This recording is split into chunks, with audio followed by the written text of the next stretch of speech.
Hello student. आज हम लेके आए हैं आपके लिए दूसरा भाग एवरेज का।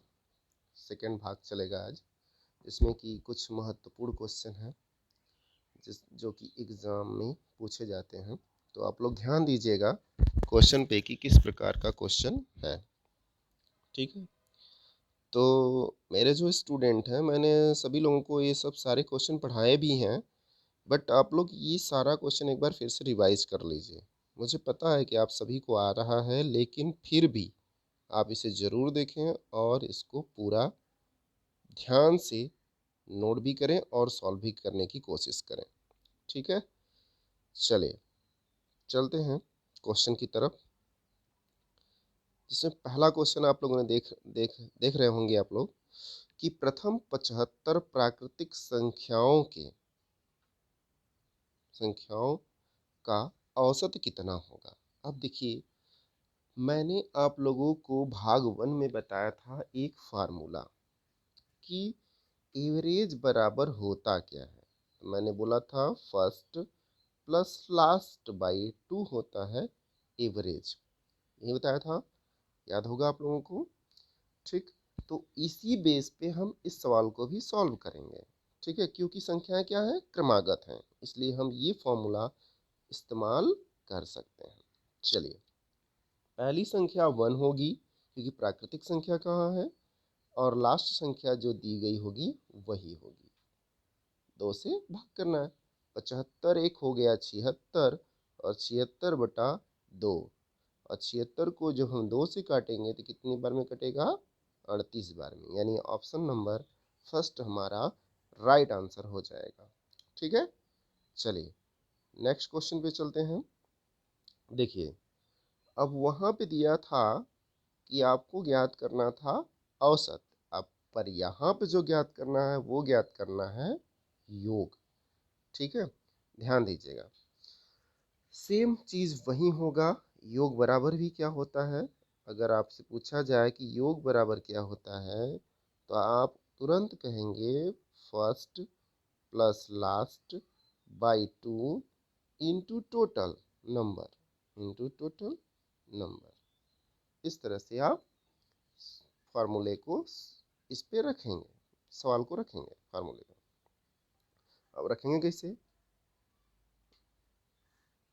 1+75/2, ये तो औसत ही होता है, क्योंकि औसत गुणे कुल संख्या बराबर ही योग होता है। तो ये हो गया औसत आपका, और इसी में गुणा कर दें हम अगर कुल संख्या का, तो कुल संख्या कितना है, 75, गुणा कर दें तो आपका उत्तर निकल जाएगा। ठीक, तो यहाँ से आ रहा था कट के 38, यानी 75 गुणे 38, 38। अब आपको ज्ञात करना है कि इसमें से कौन सा ऑप्शन होगा। तो ये ऑप्शन होगा नहीं, ये ऑप्शन होगा नहीं। अब ये दो ऑप्शन है जिसमें से हो सकता है, तो आप ऐसा कीजिए, गुणा कर लीजिए। 3×5 = 15, यानी 150 हो गया। 8×5 = 40, 190 हो गया। 190 जीरो हासिल 19 हो गया। अब देखिए, 3×7 = 21, 8×7 = 56, यानी 266 हो गया। और 266 9 जो हो गया, वो कितना हो गया, 275, 285 हो गया। ठीक, तो आप देख रहे हैं कि वो निकल के आंसर आ रहा है 2850। ठीक, चलिए आगे बढ़ते हैं नेक्स्ट क्वेश्चन की तरफ। नेक्स्ट क्वेश्चन जो है वो है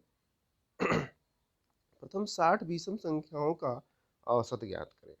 अब यहाँ विषम संख्या का है दोस्तों, तो विषम संख्या का मतलब ये थोड़ी ना होता है कि उसमें क्रमागत अंतर नहीं होता है, उसमें भी क्रमागत अंतर होता है। देखिए कैसे होता है, 1 के बाद 3 आता है, 3 के बाद 5 आता है, फिर 7 आता है। तो इसमें जो डिफरेंट है स्टूडेंट्स, वही डिफरेंट कॉमन हर जगह है। इसका मतलब यहाँ भी हम वही फार्मूला इस्तेमाल करेंगे।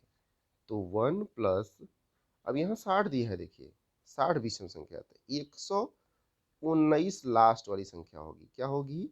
119। क्योंकि हम जितना प्राकृत संख्या लिखेंगे उसमें आधा ही विषम होता है, आधा सम होता है। तो हम जब 120 तक प्राकृत संख्या लिखेंगे तो इसमें 60 विषम होगा और 60 सम होगा। होगा कि नहीं होगा? होगा ना? तो इसी आधार पे 120वां जो है सम है, 119वां जो होगा वो 60वां विषम संख्या है। वो कौन सा है? 60वां विषम संख्या है। तो इस तरह से 119 एक 120 हो गया, और 120/2 करने पर क्या आंसर निकलने वाला है? 60 निकलने वाला है। क्या निकलने वाला है? 60। तो आपका ऑप्शन नंबर थर्ड आंसर हो जाएगा। अब मैं आप लोगों को कुछ और बात बताना चाहता हूँ यहाँ पे।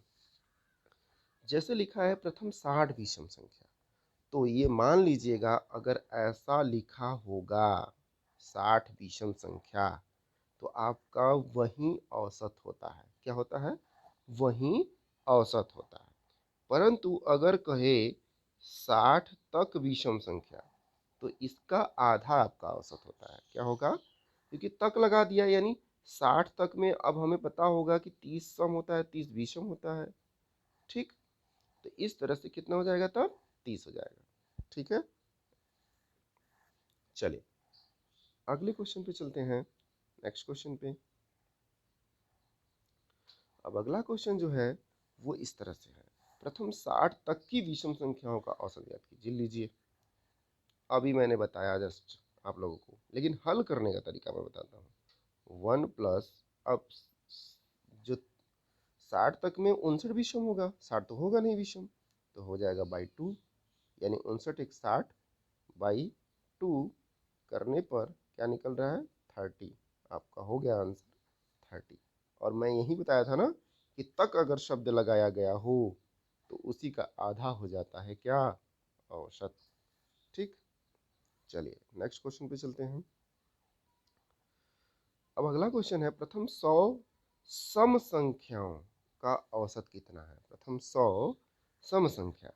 अब आप बताइए कि पहली सम संख्या 2 होती है और अंतिम 100वां सम संख्या जो होगा 200 होगा। होगा कि नहीं होगा? क्योंकि 200 तक में ही 100 जो होगा सम होगा, 100 विषम होगा। मानते हैं कि नहीं? ठीक है, तो इस तरह से लास्ट जो होगा वो 200 होगा। बाई 2 कर देंगे तो 202/2 करेंगे तो 101 बार में कैंसिल होगा, यानी आपका सेकेंड ऑप्शन जो है वो सही होगा। ठीक, चलिए आगे बढ़ते हैं नेक्स्ट क्वेश्चन पे। अब देखिए यहाँ क्या दिया गया, प्रथम 50 सम संख्याओं का योग ज्ञात कीजिए। लीजिए, अब आपसे योग पूछ लिया उसने, तो आप क्या करेंगे? पहली सम संख्या अंतिम सम संख्या बाई 2। 50 सम संख्या का है ना, इसलिए 100 होगा, और गुणे होगा 50 होगा। तो 2 से हम काटेंगे तो ये कितनी बार में कटेगा? 25 बार में कट जाएगा, और 102 हो जाएगा। तो 102 गुणे 25, तो 25 दूना हो गया 50, और 25 से कम 25, यानी 2550 हो गया आपका आंसर। ठीक, तो देखिए कितने आसान प्रश्न हैं सब, बस थोड़ा समझिए और उत्तर आसानी से कर सकते हैं। अगला प्रश्न, अगला प्रश्न है, प्रथम 100 पूर्ण संख्याओं का औसत एवं योग ज्ञात कीजिए। दोनों बातें यहाँ पूछ लिया गया है। प्रथम 100 पूर्ण संख्या, अब पूर्ण संख्या 0 से स्टार्ट होती है। अब पूर्ण संख्या 0 से स्टार्ट होती है तो अंतिम 99 न होगा, तभी 100 हो जाएगा। 0, अरे 1 से लेके 99 तक आपका 99 हो गया, और 0 100 हो गया। तो बाई 2 कर लेंगे तो औसत निकल जाएगा, यानी बाई 2 करने पर 99 में जब हम 2 से भाग करेंगे तो होगा 49.5। 49 कितना होगा? 5। अब ये हो गया हमारा औसत, जो कि किसी ऑप्शन में दिख नहीं रहा है, तो आपका ऑप्शन नंबर फोर्थ सही हो जाएगा। अब कहेंगे सर सॉल्व करके बताइए, तो इसी में आप गुणा कर दीजिए ना। कितनी संख्याओं से? 100 संख्याओं से गुणा कर दीजिए, यानी 4950। ये हो जाएगा आपका आंसर, यानी औसत हो गया इतना और योग हो गया इतना, 4950। तो इस तरह से इस प्रश्न का उत्तर हो जाएगा।